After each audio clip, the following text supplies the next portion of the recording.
In the depths of the Michigan wilderness, where the moon dipped into the horizon and painted the sky with hues of crimson and gold, there existed a legend born from the whispers of the wind, the creaks of the trees, and the shadows that danced upon the ground. They called it the Dogman. It was said that on certain nights, when the moon was full and the air was heavy with the scent of damp earth and decaying leaves, the Dogman would emerge from the darkness. Its eyes would glow like embers, casting an eerie light upon the forest floor. The sound of its howl would echo through the trees, a haunting melody that would freeze the blood of any who heard it. They said that the Dogman was an ancient creature, born from the very essence of the forest. Its body was that of a man, but its head and limbs were those of a beast. Its fur was black as coal, and its eyes burned with an otherworldly intensity. Some said that the Dogman was a harbinger of doom, a creature that appeared only when death and destruction were near. Others claimed that it was a guardian, a protector of the forest and all its secrets. But one thing was certain: those who crossed paths with the Dogman would never forget the encounter. They would be left with a sense of unease, a feeling that they had glimpsed something that was not of this world. The legend of the Dogman spread far and wide, a cautionary tale told around campfires and in hushed whispers. And though many claimed to have seen the creature, none could prove its existence. But on certain nights, when the moon was full and the wind was still, the people of Michigan would swear they heard the howl of the Dogman, echoing through the forest like a chilling omen. I'll never forget the night I encountered the Dogman. It's a memory that's etched into my mind like a scar, a constant reminder of the terror I faced in those dark, foreboding woods. It was a crisp autumn evening, the kind that makes you want to curl up by a fire with a good book. But I wasn't there to enjoy the scenery. I was on a mission to explore the depths of the Michigan wilderness, to see if the legends of the Dogman were true. I'd heard the stories, of course. Who hadn't? The Dogman was a creature of myth and legend, a beast with the body of a man and the head and limbs of a wolf. Some said it was a harbinger of doom, a creature that appeared only when death and destruction were near. Others claimed it was a guardian, a protector of the forest and all its secrets. I didn't believe any of it, of course. I was a skeptic, a rational thinker who didn't put stock in old wives' tales and superstitions. But as I walked deeper into the woods, the trees seeming to close in around me like sentinels, I couldn't shake the feeling that I was being watched. At first, it was just a prickling sensation on the back of my neck. But as the sun began to set, casting long shadows across the forest floor, the feeling grew. I heard twigs snapping, leaves rustling, and the distant howl of a wolf. My heart began to pound in my chest, my senses on high alert. And then, I saw it, a figure, tall and imposing, standing at the edge of a clearing. Its eyes glowed like embers, casting an eerie light upon the forest floor. I froze, my heart pounding in my chest, as the creature began to move towards me. It was then that I realized I was face to face with the Dogman. Its body was that of a man, but its head and limbs were those of a beast. Its fur was black as coal, and its eyes burned with an otherworldly intensity. I tried to run, but my legs were frozen in place. The Dogman began to circle around me, its eyes never leaving mine. I could feel its hot breath on my skin, could smell the stench of decay and death that clung to it like a shroud. And then, just as suddenly as it had appeared, the Dogman vanished. I was left standing there, my heart pounding in my chest, my senses reeling from the encounter. I didn't wait to find out if it would come back. I turned and ran, not stopping until I was back in my car, speeding away from the forest as fast as I could. I've never gone back to those woods, never wanted to, but the memory of that night has stayed with me, a constant reminder of the terror I faced in those dark, foreboding woods. And even now, when the moon is full and the wind is still, I could swear I hear the howl of the Dogman, echoing through the forest like a chilling reminder of what I faced that night.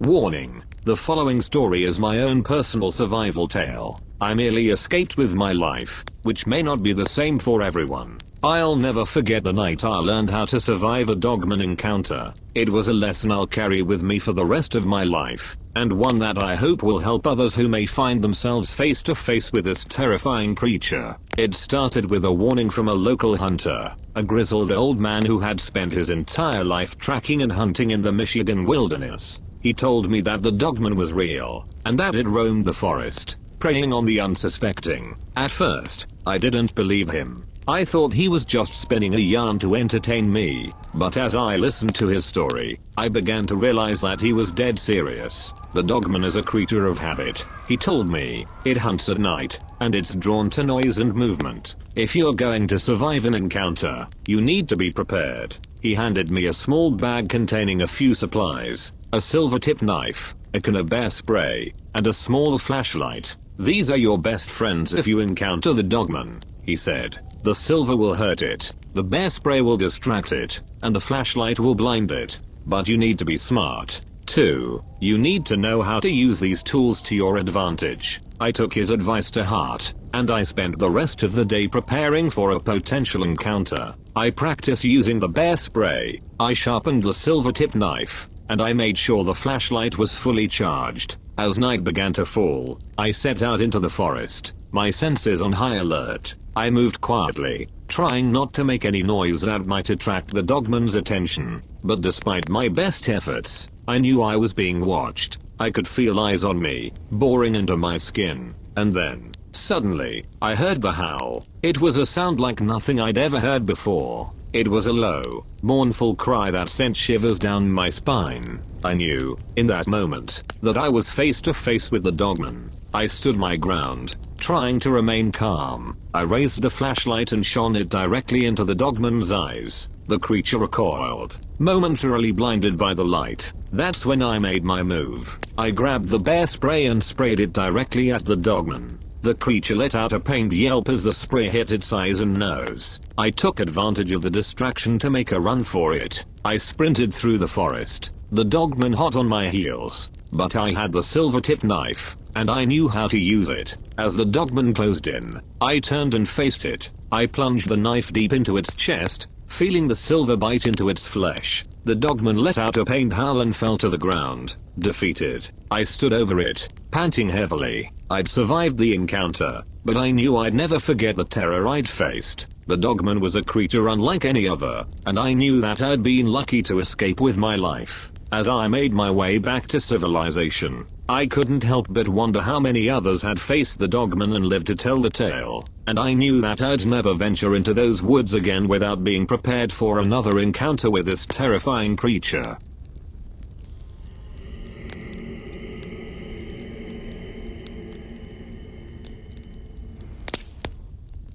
I trudged through the Michigan forest, my boots sinking into the damp earth. The trees towered above me, their branches creaking in the wind like old wooden joints. I had been warned not to venture into these woods alone, but I had to see it for myself. I had to know if the stories were true. As I walked, the silence began to unnerve me. I was used to the sounds of the city, the constant hum of traffic and the chatter of pedestrians. But out here, there was nothing, just the wind rustling through the leaves and the occasional snap of a twig. I had been tracking a grizzly bear for hours, my rifle slung over my shoulder, but as the sun began to set, casting long shadows across the forest floor, I realized that I was lost. The trees all looked the same, and I had no idea which direction to go. That's when I saw it, a figure, tall and imposing, standing at the edge of a clearing. Its presence seemed to fill the space around it, making the air feel thick and heavy. I raised my rifle, taking aim, but as I looked into its face, I felt a strange sense of calm wash over me.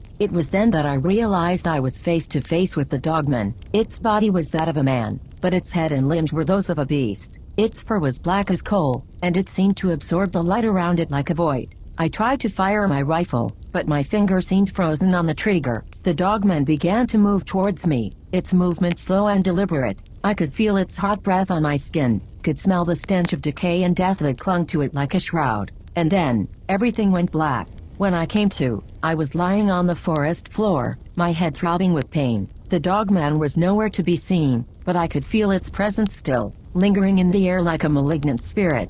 I stumbled to my feet, my heart racing with fear. I knew I had to get out of there, to escape the Dogman's domain before it was too late. But as I turned to run, I felt a strange sensation in my mind. It was as if the Dogman was still with me, its presence echoing in my thoughts. I ran as fast as I could, my heart pounding in my chest. But no matter how fast I ran, I couldn't shake the feeling that the Dogman was still with me, watching me, waiting for me to return. Finally, I saw a light in the distance. It was my car, parked on the side of the road. I stumbled towards it, My legs trembling with fear, I reached the car and flung open the door, diving inside and locking the doors behind me. As I caught my breath, I realized that I had no memory of how I got there. I had no memory of what had happened after the Dogman appeared, but I knew one thing. I was lucky to be alive, and as I drove away from those woods, I couldn't shake the feeling that the Dogman was still out there, watching me, waiting for me to return.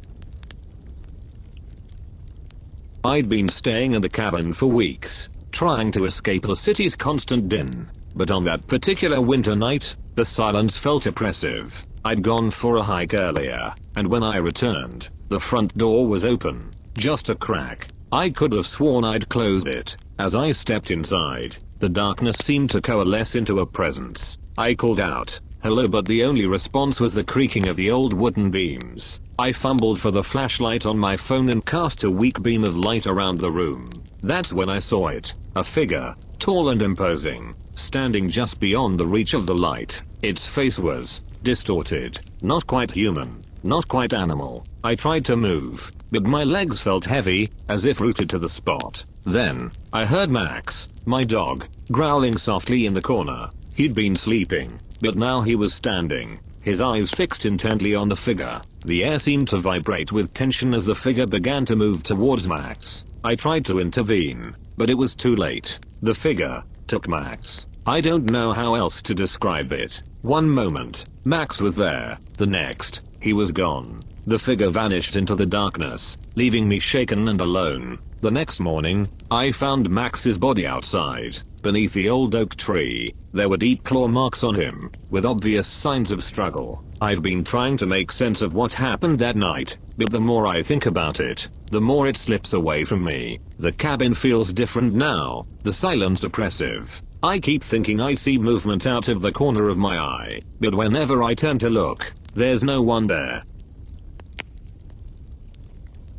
The darkness of the forest seemed to swallow me whole as I walked, the trees looming above me like sentinels. My rifle, once a comforting weight in my hands, now felt meager against the oppressive silence that surrounded me. I had been hunting deer all day, but as the sun began to set, I realized I was lost. As I walked, the silence began to feel oppressive. I strained my ears, but the only sound was the soft crunch of leaves beneath my feet. Suddenly, I heard a rustling in the underbrush. I turned, my heart racing, and that's when I saw it. A pair of eyes, glowing like embers, stared back at me. I froze, my rifle trembling in my hands. The eyes drew closer, and I saw the outline of a creature unlike any I had ever seen. It was tall, with the body of a man and the head of a dog. Its fur was matted and twisted, and its jaws seemed to be perpetually open, revealing rows of razor-sharp teeth. The creature began to move towards me, its eyes fixed on me with an unspeakable hunger. I turned and ran, my feet pounding against the earth as I desperately sought to escape.